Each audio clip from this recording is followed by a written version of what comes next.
I just left the courtroom for the bond hearing for my son for the least for the third time.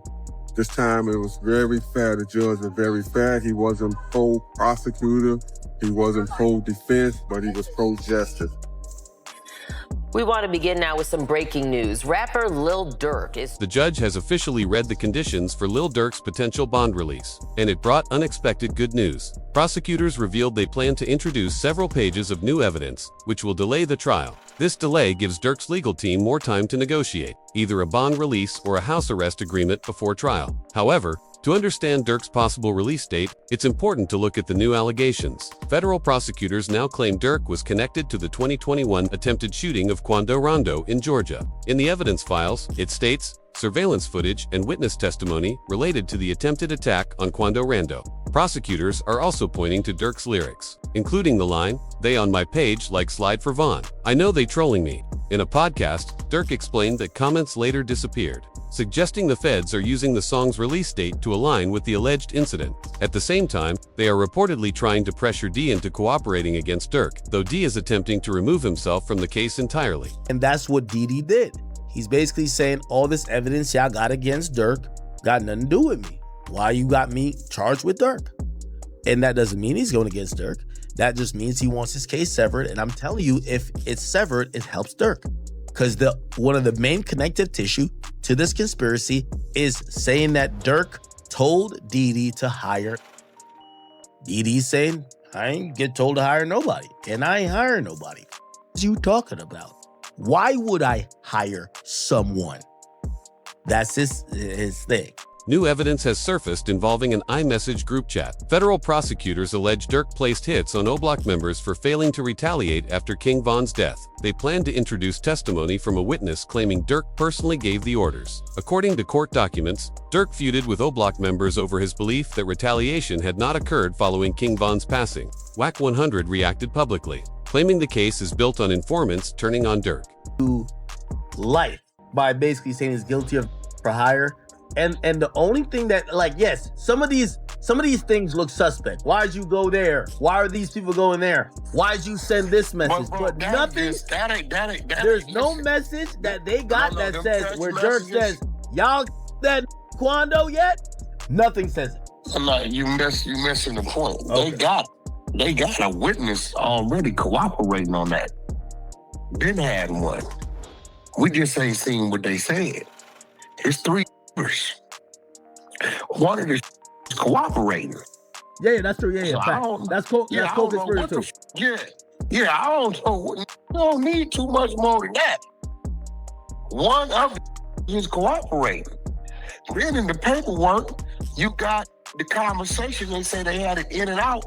The other two was figuring out how they getting paid. During the court hearing, Durk's lawyers formally submitted another bond application. Reports say statements from Durk's father suggest a bond release may be closer than expected. This marks Durk's third attempt, and his attorneys reportedly presented an offer so strong that many believe the judge may seriously consider it. Just left the courtroom for the bond hearing for my son for the least for the third time. This time it was very fair. The judge was very fair. He wasn't pro-prosecutor. He wasn't pro-defense, but he was pro-justice. So he listened to all the evidence, and he's gonna give a ruling in the next few days about what his position is for the bond. But we were very pleased at how it turned out. So continue, family, friends, and fans, continue to keep us in your prayers, and we thank you. And inshallah, God willing, this be victorious for that we have a good ruling in our favor.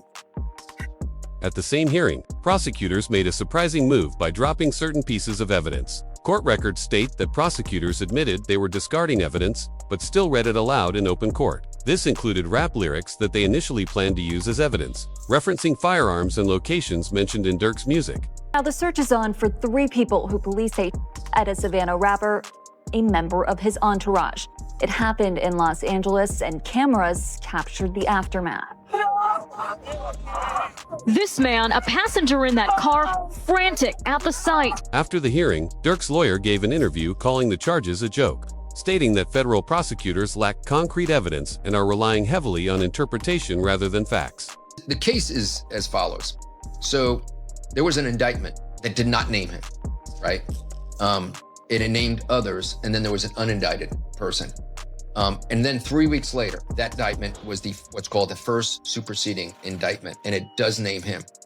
The indictment was identical, except the unnamed person now became Durk Banks. And this is the really important part, Ak. The second indictment, what's called the first superseding indictment, only had one new fact. It had one new fact, and that was it alleged that there was a video by Durk that celebrated and monetized this. Before the judge could make a final decision, a concerning development emerged. Federal authorities reportedly secured cooperation from Vonnie. His Bureau of Prisons status changed, indicating he was released from custody and possibly placed on house arrest. Vonnie allegedly leaked his own plea deal details through text messages, which were later shared publicly. In the messages, he explained his sentencing calculation, stating he could face life if convicted at trial but hoped to receive 5 to 7 years through a plea deal. He also stated he could not risk going to trial. Vannie's father later learned of his cooperation and began leaking information himself, claiming Vannie played a role in King Von's death and that Durk was aware of it. I'm gonna give you this. It's a back door, and I got all the pieces. That's all I'm gonna tell you. As Durk asked Vonnie, "Is it open?" Vonnie told him it's off the hinges. Wait. Are you talking about the Von? Like King Von? Listen very carefully. When the payment was made to Little Tim, the next day or the same day, Durk asked Vonnie, "Was it open?" This is what he asked him. Was it open? This was his exact words. Was it open? He told him it's off the hinges. Are you saying that Vonnie backdoor King Von? No way. That was right in You there. heard what I just said. Guess what? You need motive first, right? I got bankers. I got bankers that'll testify that or will make a contract or make a statement to you and let you know that this is the amount of money he had, this is what he had, this is that another. You need motive first and foremost. I got text messages from the lawyer letting you know that who told on Durk before, who told on Von before he. Many fans questioned why Durk would want Von gone, but police records show Durk and Von had an ongoing criminal case together. Just months after Von's death, that case ended through a private settlement. This has led some fans to believe a deal was made that placed blame on Von and allowed charges to be dropped. Why would Durk want Von on?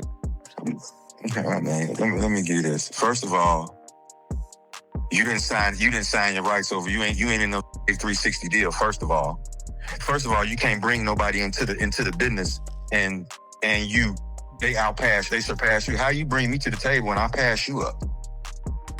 Don't nobody want their cheap spot taken, do they? That's an interesting thing. He was signing the boys. Von was no. That's interesting. I did find out that Von didn't have any contractual ties to Durk like that, which was interesting. Man, come on, man. He wasn't even signed to him. How's this his friend? He lied on Breakfast Club and said, "Hey, you think your man would be sitting here with $300,000 worth of jewelry on and he not have an attorney? He got a public defender."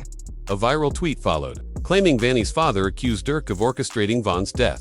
Fans also noticed Durk went live on Instagram shortly after multiple high-profile deaths, including King Von, Lil Pab, and FBG Duck. This led to speculation that Durk uses IG Live as a form of real-time alibi. Vannie's father later escalated the claims, alleging Vannie was involved in both Lil Pab's and King Von's deaths. No, he ain't taking my rights. He ain't responding no back to me because this is on a tablet. He on a jail tablet when I sent that to him. He ain't responding nothing else to him. I told you he can't take my rights because they plan. They made yourself think, oh, this is what come along with wanting to get caught. You understand me? Oh, that's what you meant by trenches of paint. Okay. What you mean trenches what? Was it you that said that? With the whole narrative about Bonnie snitching with the text messages, like. I don't know who said that, but that was he. But that was a focus. Everybody was trying to make it seem like that's what the text messages was about. No, that's just saying what he can top out to, and this. Yeah. And what he's saying, Bond. Some people like, damn, what he gonna tell on some going on? I ain't gonna lie, I said that in my video. I'm intrigued to know what the Bond name was for. No, he ain't gonna tell him the line. You gonna tell the just like you orchestrate. And guess who you work for? Vannie isn't the only alleged reports surfaced that Ted D's younger brother was captured on newly released body cam footage begging to cooperate with police. This shocked fans, as D was reportedly Durk's main enforcer, meaning Ted could possess critical information. Ted was initially detained for possessing a firearm at a local store, an unrelated incident that may now affect Durk's entire case. Really? Sure, yeah. The dude had it. What about that? A man had it with an extended clip. That's cool though, right? Because Ted's arrest was unrelated, some believe this cooperation could cause the case to unravel. As soon as Ted arrived at the station, reports state he was emotional and immediately asked to speak with investigators. Come on.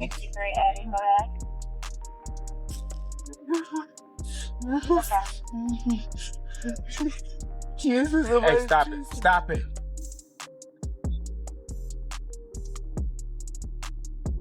I tell you about the murder. I swear to God. I tell you about the murder. I used to fix my son. I tell you about everything. I swear to God. I tell you. I will tell you. Please. Please. Please. I swear. Please. Ted was placed in a holding cell before officers returned to hear what information he wanted to provide. Wait, hold on. You gotta relax with me, because I can't understand. Relax. What's the number? Say what you saying, man. We're gonna do what we can do for you, all right? You gonna see what we can do for you. You gotta relax.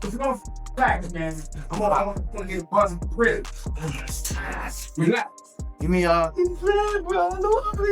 I'm saying, what are you talking about? I'm trying to get that. Despite the growing concerns, Durk's legal team continues fighting for his release. A new motion was filed to dismiss the second indictment due to vagueness. If denied, the defense is requesting a bill of particulars, demanding prosecutors clarify the alleged coded language, the nature of any bounty, specific dates, audiences, and circumstances. Durk's lawyers are essentially challenging prosecutors to prove that any bounty was offered, what the reward was, and when it occurred. The lack of specifics has raised doubts about whether sufficient evidence exists. Meanwhile, Durk's time in jail has taken a turn. He was placed in solitary confinement after an officer reportedly discovered a cell phone in his cell. They got Lil Durk in a hole for basically some BS. And right now we're going to show the paperwork. They saying that he was caught with a cell phone. And basically that's not true. They trying to keep him in a hole, do a lot of things that they shouldn't be doing or whatever, but they trying to make a point because they saying that me and him is privileged and we got so many things going on, and it's a lot of BS. Officials also stated the move was for Durk's safety following an altercation inside the jail. Lil Baby reacted on social media, saying he's only focused on Durk and believes multiple artists are being targeted. Around the same time, an associate named Glee passed away in Chicago. Fans noticed the timing and pointed out that Quando Rondo and Lil Tim both gave interviews that same day, expressing peace but raising eyebrows due to their history with Durk. Oh, like, shit, I was just protecting my little brother. When you did finally find out that it was King Von, how'd you feel? I was like, damn, if Brian did that stupid shit last night, he still would have been alive. That's how I was. But I was like, shit, I ain't no the type person I am. Like, I'm a humble person. I ain't no disrespect to like his mama saying f***ing me like that, because I could easily get on that type of stuff and be clout chasing type. Like, I ain't on that type. I'm a humble person, but it's like, they ain't never popped that shit off. That would have never happened like that. Quando Rondo echoed similar sentiments, stating he wished the situation had been handled differently. Whoever on my side, they got kids and a mama that 100% love them. And at the end of the day, bro, all this bull that we talking about is stupid. That could have been handled a totally different way. It could have been handled to the point where a song and $3-4 million could have came out. Or whatever, like they could have got handled in a legit way, in a music way. Many fans found it strange that two known rivals publicly praised Durk on the same day he was allegedly targeted. Despite these events, Durk's bond request was denied after his placement in solitary confinement. However, legal experts online believe his lawyers may successfully challenge much of the evidence using First Amendment protections. First Amendment argument here, right? That this violates the First Amendment. Can you talk about that? Right, for sure. I mean, I'm expressing myself. I can say the things that I want to say in a rap record or any kind of record. And you could go back and there's country records and there are pop records and there are R&B records that talk about all kinds of things. It's just that there's this notion that with hip hop, quote, glorifying, that suddenly now we're going to use these things to prosecute them. But does that mean that the free speech, the First Amendment has gone away? No, absolutely not. He can absolutely rap about what he wants to rap about, and that doesn't mean just because the story is... Another reason for bond denial was revealed. Prosecutors argued that Durk would need to surrender all assets and wealth to be considered for release, claiming concern that he could use his finances to influence witnesses. No bond for Lil Durk. Let me tell you about what options he has left and why the bond was denied this time. Now, he's in federal court on a for-hire charge where he faces the possibility of life in prison.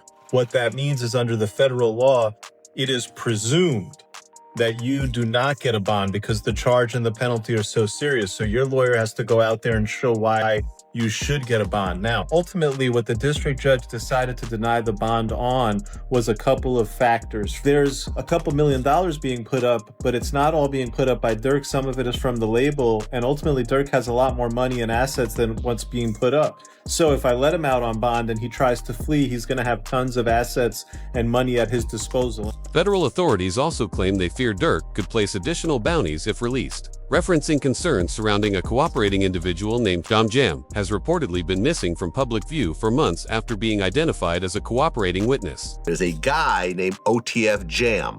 That was wired. Very ironic name. Jam Now got he him put in a everyone in a jam. jam. Did 12 years.